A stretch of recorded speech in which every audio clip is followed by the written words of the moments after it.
ಎಲ್ಲಾ ಹಾನಿಯಿಂದ ಕೂದಲನ್ನು ರಕ್ಷಿಸುತ್ತೆ. ಬರೀ Amrit noni reach root premium hair oil.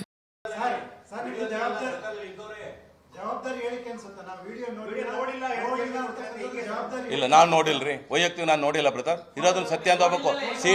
ಸಿಡಿ ಓಡಾಡ್ತಾ ಇದೆ ಅಂತ ಅದು ಗೊತ್ತಿದೆ, ಹೇಳಿದ್ದಾರೆ, ಮತ್ತೊಂದು ಮಾಡಿದೆ, ನಾವು ಯಾವುದು ನೋಡವಿಲ್ಲ. ನಾವ್ಯಾರು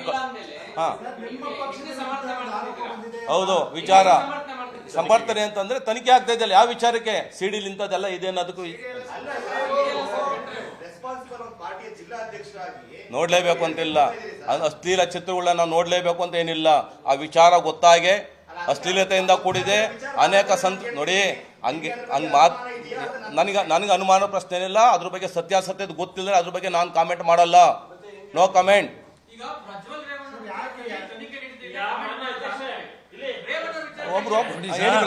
ಕಾನೂನು ಒಂದು ನಿಮಿಷ ನಾನೇ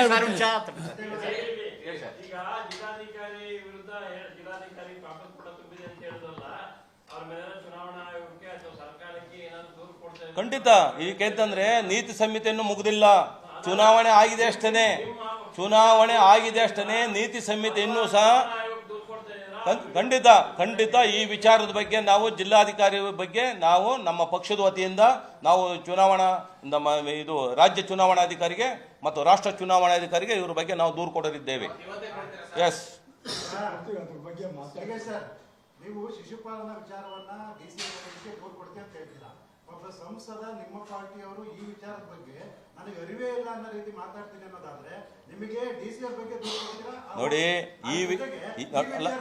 ನಿಮ್ಮ ಪಕ್ಷದ ಕಾರ್ಯಕರ್ತರು ಜೊತೆಗೆ ನಾಯಕರು ಇತರದೆಲ್ಲ ಚರ್ಚೆ ಸಂದರ್ಭದಲ್ಲಿ ನೋಡಿ, ಆ ವಿಚಾರದ ಬಗ್ಗೆನೇ SIT ತನಿಖೆ ಆಗ್ತಾ ಇದೆ. ಅದಕ್ಕೆ ನಮ್ಮ ರೆಸ್ಪೆಕ್ಟ್ ಇದೆ. ಅದಕ್ಕೆ ಅದ್ರ ಬಗ್ಗೆ ನಾಲೆಡ್ಜ್ ಇಲ್ಲ ಅಂತಲ್ಲ. ನಾಲೆಡ್ಜ್ ಇರೋದಕ್ಕೆ ನಾವು ಬೇರೆಯವರಂಗೆ FSL ಆದ್ಮೇಲೆ ನೋಡೋಣ, ಅದು ರಿಪೋರ್ಟ್ ಗೊತ್ತೇ ಇಲ್ಲ, ನಾವು ಡಿಪೆಂಡ್ ಮಾಡ್ಕೊಂತ ಇಲ್ಲ. ನಾನು ನಿನ್ನೆ ಯಾರು ಇದ್ರ ಬಗ್ಗೆ ಕೊಟ್ಟಿದ್ದಾರೆ ಅಲ್ವಾ, ನಿನ್ನೆ ರೇವಣ್ಣವ್ರ ಮೇಲೆ ಒಬ್ರು ಕೊಟ್ಟಿದ್ದಾರೆ. ಅವ್ರು ಯಾವ ಪ್ರಭಾವದ ಮೇಲೆ ಕೊಟ್ಟಿರೋ ಗೊತ್ತಿಲ್ಲ, ಮಾಡಲಿ. ಅದೇನೋ ಬ್ರೈನ್ ಮ್ಯಾಪ್ ಅಂತ ಮಾಡ್ತಾರಲ್ಲ, ಕಷ್ಟ ಮಾಡಲಿ, ಗೊತ್ತಾಗುತ್ತೆ. ಆಕೆ ಯಾರನ್ನ ಪ್ರಭಾವದ ಮೇಲೆ ರೇವಣ್ಣವ್ರ ಮೇಲೆ ದೂರು ಕೊಟ್ಟು ಅಂಥವೆಲ್ಲ ಆಗಲಿ ಕಣ್ರಿ. ಸತ್ಯಾಸತ್ಯ ಹೊರಬೀಳ್ರಿ. ಯಾರನ್ನೇ ನಾವು ಕಾಪಾಡ್ತಕ್ಕಂಥದ್ದಿಲ್ಲ. ಯಾರು ಎಷ್ಟು ಮಟ್ಟ ದೊಡ್ಡ ನಾಯಕರಾದ್ರು ಸಹ ತಪ್ಪು ಮಾಡಿದ್ರೆ ಶಿಕ್ಷೆ ಆಗಲೇಬೇಕು, ಅದ್ರ ಒಲವಿದೆ. ನಾವು ಇವತ್ತು ಪತ್ರಿಕಾಗೋಷ್ಠಿಯನ್ನು ಉದ್ದೇಶ ಮಾಡ್ತಕ್ಕಂಥದ್ದು ಇತರೆ ಎಲ್ಲವನ್ನೂ ಸಹ ಸೇರಿಸಿ ಮಾನ್ಯ ರೇವಣ್ಣವ್ರನ್ನ ಇದರಲ್ಲಿ ಇನ್ವಾಲ್ವ್ ಮಾಡ್ಕೊಂಡು ನೀವು SIT ತನಿಖೆ ಮಾಡ್ರಪ್ಪ. ಅಲ್ಲೊಂದು CD ಆಗಿದೆ, ಸಾಮಾಜಿಕವಾಗಿ ಒಂದು ಹರಾಸ್ಮೆಂಟ್ ಆಗ್ತಾಯಿದೆ ಹೆಣ್ಮಕ್ಳ ಮೇಲೆಲ್ಲ, ಅದ್ರ ಬಗ್ಗೆ ಕ್ರಮ ಮಾಡಿರಿ ಅಂತ ಹೇಳಿದರೆ ಅದು ಆಗೋಕ್ಕಿಂತ ಮುಂಚೆನೇ ಗೊತ್ತಾಗ್ಬಿಟ್ಟು ಅವ್ರ ಕಡೆಯಿಂದ ಪ್ರಚೋದನೆಗೊಳಗಾಗಿ ರಿಪೋರ್ಟ್ ತಗೊಂಡು ಆ SIT ತನಿಖೆಗಳು ಇವನು ಸೇರಿಸ್ತಕ್ಕಂಥದ್ದು ಇದು ಎಷ್ಟು ಮಟ್ಟಿನ ನ್ಯಾಯ? ಅದನ್ನು ನಾವು ಪ್ರಶ್ನೆ ಮಾಡ್ತಕ್ಕಂಥದ್ದು ಅಷ್ಟೇ. ಸರ್, ಈಗ ಪಾರ್ಟಿ ಅಧ್ಯಕ್ಷರಾಗಿ ನಿಮಗೆ ಗೊತ್ತಿದೆ ಸರ್, ಒಟ್ಟಾರೆ ಆ ವಿಡಿಯೋಸ್ ಏನೇನಿದೆ ಅದರಲ್ಲಿ ಇರ್ತಕ್ಕಂಥದ್ದು ನಿಮ್ಮ ಪಕ್ಷದ ಕಾರ್ಯಕರ್ತೆ ಇದ್ರ ಬಗ್ಗೆ ಏನು ಹೇಳ್ತೀರಿ ನೋಡಿ, ಹೆಣ್ಣು ಮಗಳು ಪಕ್ಷದ ಕಾರ್ಯಕರ್ತೆನ, ಅಲ್ಲ ಅವ್ರನ್ನೇ ದುರ್ಬಳಕೆ ಪಕ್ಷದ ಕಾರ್ಯಕರ್ತೆ ಇದ್ದಾರ, ಲೀಡರ್ ಇದ್ದಾರ, ಅಥವಾ ಬೇರೆ ಅನಾಮಧೇಯ ಇದ್ದಾರ ಗೊತ್ತಿಲ್ಲ. ದುರ್ಬಳಕೆ ಆಗಿದ್ರೆ 100% ಅದು ಖಂಡನೀಯ. ಗೊತ್ತಾಯ್ತಲ್ಲ. ಅದ್ರ ಬಗ್ಗೆ ನಾವ್ಯಾರೂ ಸಹ ಆ ವಿಚಾರದ ಬಗ್ಗೆ ನಮ್ಮ ಪಕ್ಷ, ನಮ್ಮ ದೇವೇಗೌಡರು ಮತ್ತು ಕುಮಾರಣ್ಣವರು ಏನು ನಿಲುವು ತಾಂಡಿದ್ದಾರೆ ಆ ನಿಲುವಿಗೆ ನಾವು ಬದ್ಧವಾಗಿದ್ದೇವೆ. ಅದ್ರ ಬಗ್ಗೆ ನಾವು ಪ್ರೊಟೆಕ್ಟ್ ಮಾಡೋದಲ್ಲಿ, ಇನ್ಫ್ಲೂಯೆನ್ಸ್ ಮಾಡೋದಲ್ಲಿ ಮತ್ತೊಂದಲ್ಲಿ ಯಾವುದೂ ಇಲ್ಲ.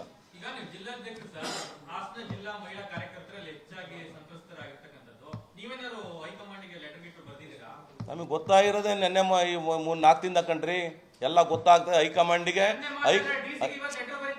ಹೌದ್ರಿ, ಹೈಕಮಾಂಡ್ಗೆ ನಾವೆಲ್ಲ ರಿಪೋರ್ಟ್ ಮಾಡಿದ್ವಿ ಕಣ್ರಿ. ರಿಪೋರ್ಟ್ ಮಾಡ್ಕೊಂಡ್ರೆ ಈ ಕ್ರಮ ತಾಂಡಿರ್ತಕ್ಕಂಥದ್ದು ನಮ್ಮ ರಿಪೋರ್ಟ್ ಮೇಲೆ.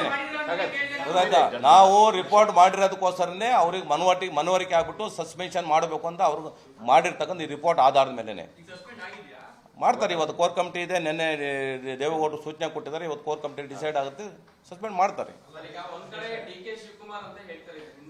ಎಸ್,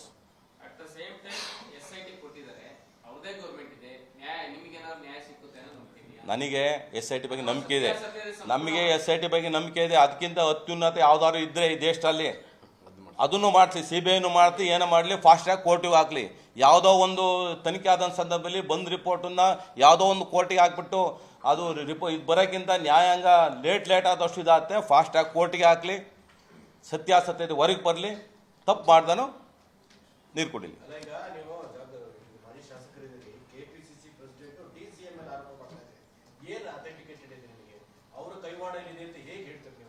ನೋಡಿ, ಗಾಳಿಲಿ ಗುಂಡಿಲ್ಲ, ಗಾಳಿಲಿ ಗುಂಡು ಅನ್ನೋ ವಿಚಾರ ಇಲ್ಲ, ಅಧಿಕೃತ ನೋಡಿ. ಎಲ್ಲದನ್ನು ನಾವು ಹೇಳಲಿಕ್ಕಲ್ಲ, ಅಧಿಕೃತ ನಮ್ಗೆ ಬಂದಿರ್ತಕ್ಕಂಥ ಇದ್ರ ಮೂಲಕ ನಾವು ಮಾತಾಡ್ತಕ್ಕಂಥದ್ದು.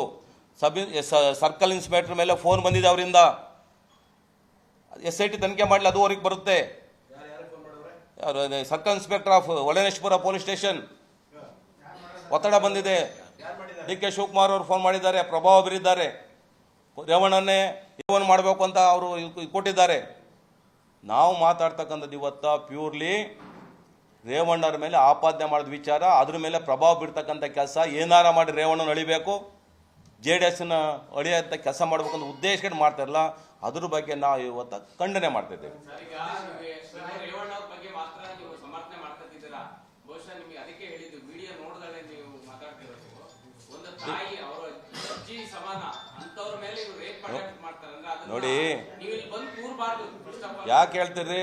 ಯಾಕೆ ಯಾವ್ದಾರ ಅನ್ಯಾಯ ಆದಂತ ಸಂದರ್ಭದಲ್ಲಿ ಕೂರ್ಬಾರ್ದು ಅಂತ ನೀವು ಹೇಳ್ಬಾರ್ದು, ನೀವು ಹೇಳ್ಬಾರ್ದು. ಅದೆಲ್ಲ ನಮ್ಮಲ್ಲಿರ್ತಕ್ಕಂಥ ಭಾವನೆ ಕೂರಬಾರ್ದು ಅಂತ ಹೇಳ್ತಿರಲ್ಲ ನೀವು. ವ್ಯಕ್ತಪಡಿಸ್ಲಿಕ್ಕೆ ಇನ್ಯಾವ್ದು ಮಾಧ್ಯಮ ನೀವು ಕೂರಬಾರ್ದು ಅಂತ ಹೇಳಕ್ಕಿಲ್ಲ. ಅಪಾದನೆ ತೆಪ್ಪು ಮಾಡಿದವನು ಅವನು ಶಿಕ್ಷೆ ಕೊಡಿ, ಅವನಿಗೆ ಶಿಕ್ಷೆ ಮಾಡಿ. ಇನ್ನೂ ಒಂದ್ಸರಿ ಕೂರಬಾರ್ದು ಅಂತ ಹೇಳ್ಬಾರ್ದು. ಕೂಲಂಕುಷವಾಗಿ ನೋಡಿದ್ರೆ ನಿಮ್ಗೆ ಗೊತ್ತಾಗ್ತಾ ಇತ್ತು. ಎಸ್ ನೋಡ್ರಿ, ಇನ್ನೂ ಒಂದ್ಸರಿ ನಾನು ನಮ್ಮ ವಿಚಾರಧಾರೆಯನ್ನ ಮತ್ತೆ ನಿಮಗೆ ಮಂದಟ್ಟು ಮಾಡಿಕೊಡೋ ಪ್ರಯತ್ನ ಮಾಡ್ತೀನಿ. ನಮ್ದು ಇವತ್ತ CD ಡಿಪೆಂಡ್ ಮಾಡ್ಕೊಳ್ಳೋದಲ್ಲಿ ಅದನ್ನ ಅಲ್ಲಿಗೆಳೆಯೋದಾಗಲಿ ವಿಚಾರ ಅಲ್ಲ. ಅನ್ಯಾಯ ಆಗಿರೋದು ಮೇಲ್ನೋಟಕ್ಕೆ ಕಂಡು ಬಂದಿರೋದ್ರಿಂದ ಆ ಕಾರಣಕ್ಕೋಸ್ಕರ SIT ಆಗಿದೆ, ಮತ್ತೊಂದಾಗಿದೆ.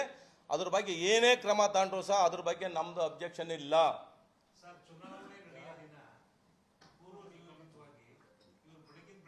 ನನ್ನ ಜೀವನದಲ್ಲಿ ನಾನು ಮಾತ್ರವಲ್ಲ, ನನ್ನ ಕೂದಲು ಕೂಡ ಆಗಿರ್ಬೇಕು ಸ್ಟ್ರಾಂಗ್ ಅಂಡ್ ಸ್ಟೈಲಿಶ್. ಬರೀ Amrit noni reach root premium hair oil ನೊಂದಿಗೆ. Reach root premium hair oil. ನೋಡಿ, ಗೊತ್ತಿಲ್ಲದ ವಿಚಾರ ನಮ್ಮನ್ನು ಕೇಳಿದ್ರೆ ಅರ್ಥ ಆಗಲ್ಲ. ನಮಗೆ ಗೊತ್ತಿಲ್ಲದಂತ ವಿಚಾರ, ಗೊತ್ತಿಲ್ಲದ ವಿಚಾರ ಅವ್ರ ಪೂರ್ವಭಾವಿ ಏನೇನು ಕಾರ್ಯಕ್ರಮ ಮಾಡಿದ್ವ ಮತ್ತೊಂದಾಯ್ತಾ, ಅದು ಆ ವಿಚಾರಕ್ಕೆ ಹೋಯ್ದಾರ ಅಥವಾ ಪೂರ್ವ ಇತ್ತ, ನನಗೆ ಗೊತ್ತಿಲ್ಲದ ಯಾಕೆ ಬಾಯಿ ಬಿಡಿಸ್ತೀರಾ?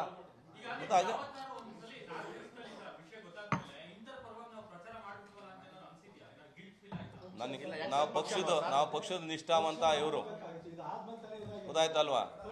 ಅಷ್ಟ ನಮಗೆ ಗಮನಕ್ಕೆ ಬರೋತ್ತಿಗೆ ಚುನಾವಣೆ ಮುಗಿದೋಗಿತ್ತು, ಅದರಿಂದ ಆ ಬಗ್ಗೆ ಕಾಮೆಂಟ್ ಬೇಡ.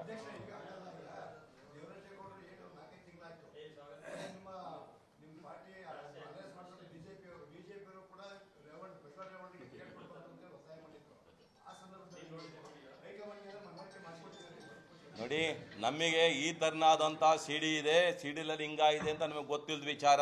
ಸುಮ್ಮನೆ ಚುನಾವಣೆ ಅಂತ ಟೈಮ್ನಲ್ಲಿ ಏನೇನೋ ಸೆಕ್ಸ್ ಸ್ಕ್ಯಾಂಡಲ್ ಇದೆ, ಯಾರೋ ಒಂದು ಏನೋ ಮಾಡಿದ್ದಾನೆ ಮಟ್ಟಿದ್ದಾನೆ, ಅವರಿಂದ ಏನಾಯ್ತು ಆ ಥರದ್ದು ಹೂವಾಪ ಬಿಟ್ಬಿಟ್ರೆ ಯಾರಿಗೂ ಗೊತ್ತಿಲ್ಲದ ವಿಚಾರ. ಅದ್ರ ಬಗ್ಗೆ ಏನು ನಮ್ಮ ಗಮನಕ್ಕೆ ಬಂದಿರಲಿಲ್ಲ. ಅದ್ರ ಜೊತೆ ನಾವೇನು ಗಮನ ಹರಿಸಿರಲಿಲ್ಲ. ನಮಗೇನು ಅಲ್ಲಿ MP ಅವರಿದ್ದಾರೆ, ಅವ್ರು ಟಿಕೆಟ್ ಕೊಟ್ಟರೆ ಹೋರಾಟ ಮಾಡಬೇಕು ಅನ್ನೋದು ಮನೋಭಾವನೆ ಇತ್ತು ಹೊರತು ವಿಚಾರ. ಮುಂಚೆಲ್ಲೇ ಗೊತ್ತಾಯ್ತು ಟಿಕೆಟೇ ಕೊಡ್ತಿರಲ್ಲ ಕಣ್ರಿ.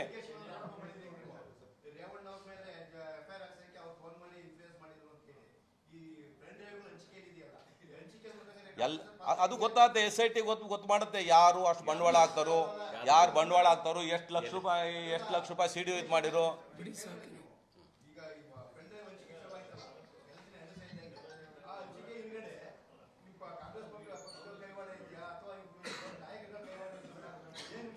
ಅದು ನಮಗೆ ಗೊತ್ತಿಲ್ಲದ ವಿಚಾರ. ಪೆನ್ ಡ್ರೈವ್ ಹಂಚಿಕೆ ಆಗಿದೆ, ಮತ್ತೊಂದಾಗಿದೆ. ಆದರೆ ಸಾಮಾನ್ಯ ವ್ಯಕ್ತಿಗಳು ಮತ್ತೊಂದಾಗಲಿ ಮಾಡಿರ್ತಕ್ಕಂಥದ್ದು ಇದು ದೊಡ್ಡ ಪ್ರಮಾಣದ ರಾಜಕಾರಣ. ಚುನಾವಣೆ ಗೆಲ್ಲೇಬೇಕು ಅಂತ ಯಾವ ಮರ್ಯಾದೆ ಏನಾರ ಹರಾಜಾಗಲಿ, ಯಾವ ಮಹಿಳೆ ಏನಾರಾಗಲಿ ಸೂಸೈಡ್ ಮಾಡ್ಕೊಂತಾಳೆ, ಮತ್ತೊಂದು ಯಾವನೇನ ಕೇಳಿ ನಾವು ರಾಜಕಾರಣ ಗೆಲ್ಲಬೇಕು ಅಂತ ವಿಕೃತಿ ಮನಸ್ಸಿನವರು ಅವತ್ತು ಹಂಚಿದ್ದಾರೆ. ಅದ್ರ ಬಗ್ಗೆ ವಿಷಾದ.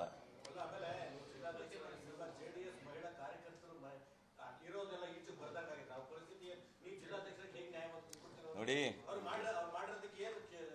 ಅದು ಏನಾಗಿದೆ ಅಂತ ಗೊತ್ತಿಲ್ವಲ್ರಿ. ರಿಪೋರ್ಟ್ ಬರ್ತು ತಡೆಯೋಣ, ಆಮೇಲೆ ಏನು ಅಂತ ಗೊತ್ತಾ, ಆಮೇಲೆ ಕಾಮೆಂಟ್ ಮಾಡೋಣ. ಫಸ್ಟೇ ನಾವು ಗೊತ್ತಿಲ್ಲದ್ದು ಇದಕ್ಕೆ ರಿಪೋರ್ಟೇ ಬಂದಿಲ್ಲ, ಏನೂ ಇಲ್ಲ. ಗೊತ್ತಾಯ್ತಾ? ನಾವು ಯಾವುದು ಸಮರ್ಥನೆ ಮಾಡ್ಕೊಂತಿಲ್ಲ ಬ್ರದರ್. ನಾವು CD ಸಂಬಂಧಪಟ್ಟಂಗೆ ಯಾವುದನ್ನು ಸಹ ಸಮರ್ಥನೆ ಮಾಡ್ಕೊಂತ ಇಲ್ಲ. ಯಾರು ಮಾಡಿರೋ ತಪ್ಪೇ.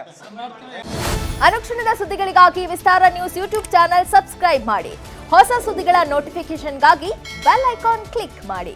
ಲೇಟೆಸ್ಟ್ ಅಪ್ಡೇಟ್ಸ್ಗಾಗಿ www.vistaranews.com ವೆಬ್ಸೈಟ್ಗೆ ವಿಸಿಟ್ ಮಾಡಿ. ಅಂಗೈಯಲ್ಲೇ ಜಗತ್ತಿನ ಸುದ್ದಿ ತಿಳಿಯಲು ವಿಸ್ತಾರ ನ್ಯೂಸ್ ಕನ್ನಡ ಆಪ್ ಡೌನ್ಲೋಡ್ ಮಾಡಿ.